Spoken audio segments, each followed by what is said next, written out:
নমস্কাৰ ছাত্ৰ-ছাত্ৰীসকল, মোৰ ইউটিউব চেনেল বিপিন কছাৰী অফিচিয়েললৈ তোমালোক সকলোকে স্বাগতম জনাইছো। ছাত্ৰ-ছাত্ৰীসকল, আজি আমি এইটো ভিডিঅ'ৰ জৰিয়তে অনুশীলনী 6.4 ৰ কুৱেশ্যন নম্বৰ 3 ৰ এই অংককেইটা সমাধান কৰিবলৈ চেষ্টা কৰিম। 3 নম্বৰটো আমাক কি দিয়া আছে?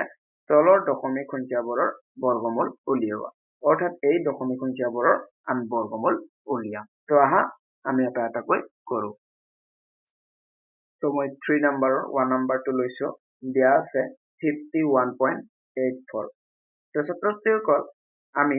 এই 51.84 ৰ বৰ্গমূল উলিয়াম। আৰু আমি কেনেকৈ উলিয়াম? আমি দীৰ্ঘহৰণ পদ্ধতিৰে উলিয়াম। তো দীৰ্ঘহৰণ পদ্ধতিৰে আমি হৰণ কৰিবলৈ হলে আমি এনেকৈ ঘৰ সজাই ল'ব লাগিব। ঘৰৰ ভিতৰত আমি 51.84 টো আমি লিখিম। লিখি পেলাই প্ৰথম নিয়মটো হ'ল আমাৰ কি যে আমি ইহঁতক জোৰ পাতিব লাগে। এটা জোৰটো কেনেকৈ পাতিম? আমি এই দশমিক বিন্দুৰ বাওফালে যিকেইটা তোমাৰ গোটা অংক আছে নহয় বা গোটা সংখ্যা আছে, তো এই গোটা সংখ্যাটোৰ অংককেইটাক আমি এনেকৈ জোৰ পাতিম যে আমি একক স্থানৰ পৰা বাওফালে যিকেইটা অংক আছে আমি সেইকেইটা অংক আমি জোৰ পাতিম। তো প্ৰথম দুটা তোমাৰ জোৰ পাতিলো আমি, আৰু যদি আমাৰ বাওফালে থাকিলেহেঁতেন মানে শতক হাজাৰ এনেকুৱা যদি অংক থাকিলেহেঁতেন আমি সিহঁতক ইয়াৰ পিছতো আমি জোৰ পাতিলো হয়। এতিয়া দশমিক বিন্দুৰ সোঁফালে থকা অংককেইটাৰ ক্ষেত্ৰত আমি কি কৰিম? দশমিক বিন্দুটোৰ ঠিক সোঁফালে থকা অংকটোৰ পৰা আৰম্ভ কৰিম আৰু আমি সোঁফাললৈ এনেকৈ জোৰ পাতি যাম। ইয়াতে যিহেতু দুটাই আছে, এটাই জোৰ হ'ব। ওকে, এতিয়া আমি প্ৰথমতে 51 আছে, এই 51টোক আমি হৰণ কৰিম। আৰু কিহেৰে হৰণ কৰিম? ইয়াত যি ল'ম আমি সেইটো একে ল'ব লাগিব।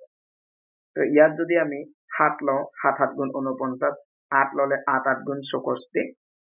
তো আমাৰ 8 ল'লে বেছি হৈ যাব। তো গতিকে আমি 7 ল'ম। 7 7 গুণ 49, তাৰপিছত বিয়োগ কৰিম আমি। 4 কৰিলে তোমাৰ 11, 11ৰ পৰা 9 গ'লে 2, ইয়াততো 4ৰ পৰা 4 গ'লে 0 নালাগে। তাৰপিছত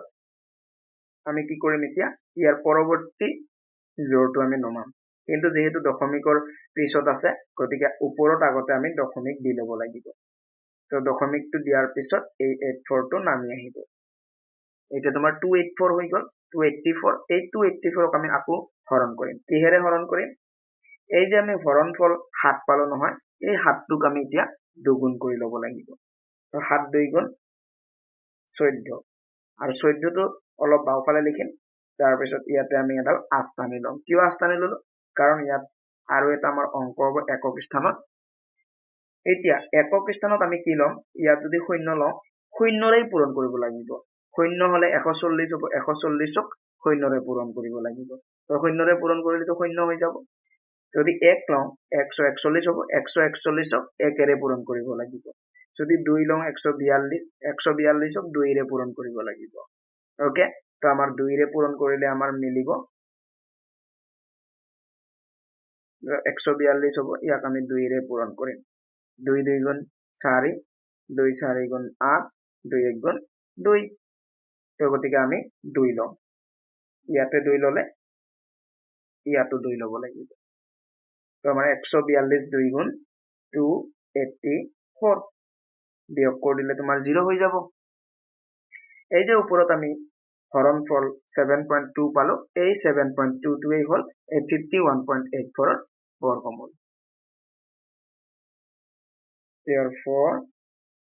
square root of 51.84 equal to 7.2. So এইটোৱেই ইয়াৰ নিৰ্ণয় আনসাৰ। ইয়াৰ পিছত 2 নম্বৰটো আমাক এনেকৈ দিয়া আছে 79.21। এইটোকো আমি ধুনীয়াকৈ ঘৰটোৰ মাজত আমি বহুৱাই ল'লো। তাৰপিছত আমি জোৰ পাতিম। তো আমাৰ নিয়মটো কি আছিলে? দশমিকৰ সোঁফালে থকাটোৰ ক্ষেত্ৰত আমি সোঁফালৰ পৰা বাওঁফালৰ পৰা আমি সোঁফাললৈকে আৰম্ভ কৰিম। মানে দশমিকৰ পিছত থকা প্ৰথমটো অংকৰ পৰা আমি সোঁফাললৈ জোৰ পাতি যাম। ইয়াতে দুটাই আছে, আৰু দশমিকৰ বাওঁফালে থকা কেইটাৰ কাৰণে আমি প্ৰথম অংক যেটো মানে এককৰ অংকৰ পৰা আমি দশক শতক হাজাৰ ইফালে বাওফালে আমি গুচি যাম তো ইয়াতো তোমাৰ প্ৰথমটো জোৰেই হ'ব তাৰমানে 79 প্ৰথমটো জোৰ ইয়াক আমি হৰণ কৰিম কিহেৰে হৰণ কৰিম কলুৱে ইয়াত যিমান লবা ইয়াতো সিমানে লব লাগিব আৰু পূৰণ কৰিলে হয়তো ইয়াৰ সমানে এক্স্যাক্টলি আহিব লাগিব নাইবা ইয়াতকৈ সৰু আহিব লাগিব আমি যদি 7 লওঁ 7 গুণ 49 8 ললে 8 8 গুণ 64 9 ললে তোমাৰ 9 9 গুণ 81 বেছি হৈ যায় ইয়াতো তোমাৰ 79 আছে তো গতি আমি 8 লব লাগিব 8 8 গুণ 64 বিয়োগ কৰি দিব লাগিব 9 ৰ পৰা 4 গলে 5 7 ৰ পৰা 6 গলে 1 এতিয়া কি কৰিম আমি এই দশমিকৰ পিছত যি দুটা তোমাৰ অংক আছে অৰ্থাৎ এটা জোৰ আছে 21 সেই 21 টো আমি নমাম কিন্তু 21 টো নমোৱাৰ আগতে ইয়াতে দশমিক দি লব লাগিব দশমিক দিয়াৰ পিছত আমি 21 টো নমালো ওকে তো এতিয়া 1521 হৈ গল ইয়াৰ পিছত আমি এই 1521 টো আকৌ আমি হৰণ কৰিম কিহেৰে হৰণ কৰিম এই আমি হৰণফল 8 পাইছিলো নহয় প্ৰথমবাৰ আমি হৰণ কৰোতে এই 8 টোক আমি দুগুণ কৰিব লাগিব 8 2 গুণ 16 আৰু আমি তৃতীয় অংক অৰ্থাৎ একক স্থানৰ অংকটোৰ কাৰণে আমি এনেকৈ 8 আনি ললো এতিয়া শূন্য ললেতো নহবই 1 যদি লোৱা 161 হ'ব তাক একেৰে পূৰণ কৰিব লাগিব তেতিয়াতো আমি এটো নাপাম তো গতিকে আমি কি ললে আমাৰ মিলিব তো আমাৰ ছাত্ৰছাত্ৰীসকল এটা কথা মন কৰিবা ইয়াত তুমি যি লবা তাৰেই যেহেতু পূৰণ কৰিব লাগিব আৰু তেতিয়া একক স্থানত কি আহিব সেইটো মন কৰিবা আমাৰ ইয়াতে কিন্তু একক স্থানত 1 পাব লাগিব তো গতিকে আমি কি ললে মিলিব 9 ললে 9 9 গুণ 81 ওকে আৰু 1 ললে 1 1 গুণ 1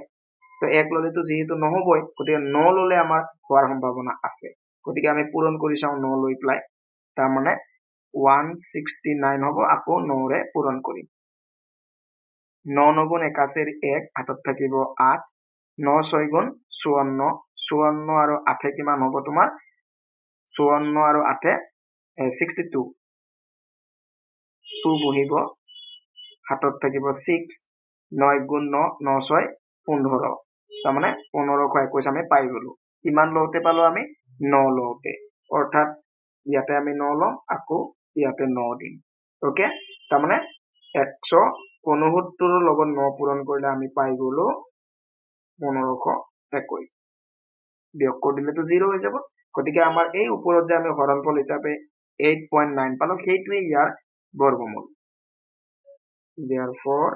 a square root of 79.21 equal to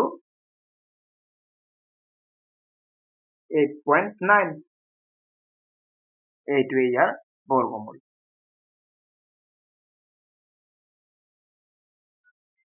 ইয়াৰ পিছত 3 নম্বৰটো দিয়া আছে 98.01 তো আমি এটুকো নিয়ম হিচাপে আমি জোৰ পাতিম প্ৰথমটো জোৰ 01 ইফালেও প্ৰথমটো জোৰ 98 তো এতিয়া আমি 98 ক আমি প্ৰথম ভাগ কৰিম কিহেৰে কৰিম 9 9 গুণ ললে তোমাৰ 81 10 10 গুণ ললে তোমাৰ 100 হৈ যাব বেছি হৈ যাব গতিকে আমি 9 লব পাৰিম 9 9 গুণ 81 বিয়োগ কৰি দিলে তোমাৰ কিমান হ'ব 8 ৰ পৰা 1 গলে 7 তাৰ পিছত 9 ৰ পৰা 8 গলে 1 এটা দশমিকটোৰ ওপৰত হ'ব এক দশমিকটোৰ ঠিক ওপৰতে দশমিক তাৰ পিছত পৰৱৰ্তী জোৰটো তোমাৰ 01 নামি আহিব 1701 হৈ যায় ইয়াৰ পিছৰ কাম আমি কি কৰিব লাগিব এই যে আমি ভাগফল 9 পালো তাক আমি 2 গুণ কৰিব লাগিব 9 2 গুণ 18 আৰু আমি একক স্থানৰ অংকটোৰ কাৰণে আমি 8 আনি ললো এতিয়া এনেকুৱা এটা অংক লব লাগিব যেটো তোমাৰ ইয়াতেও লব লাগিব আৰু যিমান হ'ব তাক সিমান ইয়াতে লব মানে সিমানেৰে পূৰণ কৰি ইখিনি মিলিব লাগিব গতিকে আমাৰ একক স্থানত 1 আহিব লাগিব পূৰণ কৰাৰ পিছত তো আমাৰ 9 ললে মিলাৰ চান্স আছে 9 9 গুণ যেহেতু 81 গতিকে আমাৰ আগৰে পৰা 18 আছিলে আমি 9 লৈ ললো আকৌ ইয়াক 9 ৰে পূৰণ কৰিব লাগিব 9 9 গুণ 81 ৰে হাতত থাকিব 8 9 8 গুণ 72 72 আৰু 8 যোগ কৰিলে তোমাৰ কিমান হ'ব 80 আকৌ হাতত থাকিল 8 9 1 গুণ 9 9 আৰু 8 9 8 কিমান হ'ব তোমাৰ 17 1701 মিলি গৈছে তাৰ মানে আমাৰ কি হ'ব তোমাৰ 9 ল'ব লাগিব ওকে ইয়াতে 9 ল'লে ইয়াতেও 9 আকৌ 701 বিয়োগ কৰিলে তোমাৰ 0 তো আমি স্কয়ার রুট পাই গলো 9.9 square root of 98.01 equal to 9.9 oh sorry eto na lage ya leke lagibo so eto year answer ইয়াৰ পিছত 4 নাম্বাৰটো আছে 1.44 তো আমি ইয়াতো জোৰ পাতিম তো আমাৰ বাওফালৰ অংকটোৰ কাৰণে এটাই যেহেতু আছে এটাতেই জোৰা পৰিব ওকে তাৰ পিছত দশমিকৰ পিছৰ অংককেইটাৰ কাৰণে এটা জোৰাই হ'ব দুটাৰ ওপৰত তাৰ মানে আছ পৰি যাব তো এনেকুৱা হৈ গ'ল তো গতিকে আমি এতিয়া কি কৰিম 1 আছে যেহেতু প্ৰথমটো জোৰ 1ক আমি হৰণ কৰিম তো 1 এ ল'ব লাগিব 1 ইয়াতো 1 ল'ব লাগিব 1 1 গুণ 1 তাতকে বেছি ল'লে তো বেছি হৈ যাব তো 1ৰ পৰা 1 গ'লে 0 নালাগে লিখিব ওপৰত তোমাৰ দশমিক ঠিক দশমিকৰ ওপৰতে তাৰ পিছৰ পৰৱৰ্তী তোমাৰ যেটো জোৰ আছে 44 নামি আহিব তাৰ পিছৰ আমাৰ কাম কি ওপৰত যেটো আমি হৰণফল পালো হেতু 2 গুণ 1 আছে 2 ৰে পূৰণ কৰিলে 2 1 গুণ 2 আৰু একক স্থানৰ অংকটো লাগিব তো আমাৰ কি ললে মিলিব 1 ললে তোমাৰ 21 1 গুণ 21 হ'ব 2 ললে 22 হ'ব 22 2 গুণ 44 মিলি যাব ইয়াতেও 2 ইয়াতেও 2 তাৰমানে 22 হল 22 2 গুণ 44 0 therefore square root of 1.44 equal to 1.2 এটো ইয়াৰ আনসাৰ ইয়াৰ পিছত 5 নাম্বাৰটো আছে 6.25 তো আমি ইয়াৰ কাৰণে ঘৰটো বনাই ললো 6.25 জোৰা কৰিলে ইয়াৰ ওপৰত হ'ব আৰু ইয়াৰ ওপৰত হ'ব ওকে তো 6ৰ কাৰণে আমি ভাগ কৰিব লাগিব কি ললে মিলিব আমাৰ 1 1 গুণটো 1 2 2 গুণ 4 3 3 গুণ 9 তো আমি 2 ল'ব লাগিব 2 2 গুণ 4 6ৰ পৰা 4 গলে 2 তাৰ পিছত ওপৰত দশমিক 25 টো নামি আহিব 225 হৈ গল এই দুইটোক আমি কি কৰিম 2 গুণ কৰিম 2 2 গুণ 4 পৰৱৰ্তী অংকটোৰ কাৰণে মানে একক স্থান অংকটোৰ কাৰণে 8 টানি ললো এটা কি ললে মিলিব 5 আহিব লাগিব এটা 5 ললে মিলিব নেকি আমি পূৰণ কৰি চাও 5 ললে মিলিনে না মানে 45 45 ক আমি 5 এৰে পূৰণ কৰিম তো আমাৰ মিলি গৈছে 5 এৰে পূৰণ কৰতে আমি 225 পাইছো গতিকে ইয়াতে 5 লব লাগিব ইয়াতো 5 ইয়াতে 225 তো বিয়োগ কৰিলে তোমাৰ 0 তো গতিকে আমি পাই গলো 2.5 এইটো ইয়াৰ স্কয়াৰ ৰুট এতেকে square root of 6.25 equal to 2.5 এইটো ইয়াৰ আনসাৰ 6 নাম্বাৰটো দিয়া আছে 973.44 ইয়াতো আমি জোৰ কৰিম এটোটো তোমাৰ জোৰা হৈয়ে গল এটা এইটোৰ ক্ষেত্ৰত তিনিটা আছে তো প্ৰথম দুটা হ'ব এই দুটা তাৰ পিছত এইটো এটাৰ ওপৰতে পৰি গল তো এটাকেই আমি হৰণ কৰিব লাগিব তো আমাৰ 3 ল'ব লাগিব 3 ৰে আমাৰ মিলি যাব 3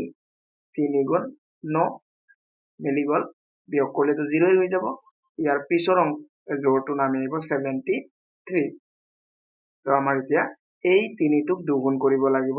3 2 গুণ 6 এটা কি ললে মিলিব 1 ললে তোমাৰ 61 1 গুণ 61 2 ললে তো বেছি হৈ যাব 1 এ লব লাগিব তো 1 ললে 61 1 গুণ 61 বিয়োগ কৰিলে 3 ৰ পৰা 1 গলে 2 7 ৰ পৰা 6 গলে 1 12 এতিয়া দশমিকৰ আগত তোমাৰ অংক তিনিটা আছিল আমি তিনিটাক আমি হৰণ কৰি ললো নাই আৰু গতিকে এতিয়া আমি দশমিকটো দিব লাগিব তাৰ পিছত দশমিকৰ পিছত থকা অংক যি আমাৰ 4 4 আছে এই দুটা নামি আহিব তো এনেকুৱা হৈ গল তো এতিয়া আমি ওপৰত হৰণফল হিচাপে 31 পালো এই 31 টোক 2 গুণ কৰিব লাগিব 31 টোক 2 গুণ কৰিলে তোমাৰ কিমান হ'ব 62 ওকে এটা ইয়াতে কি ললে তোমাৰ আমি 1244 পাম তো মন কৰিবা একক স্থানত 4 আহিব লাগিব গতিকে আমি কি দুটা একে সংখ্যা পূৰণ কৰিলে একে অংক পূৰণ কৰিলে আমি 4 পাম হয়তো 2 2 ললে 2 দ্বিগুণ 4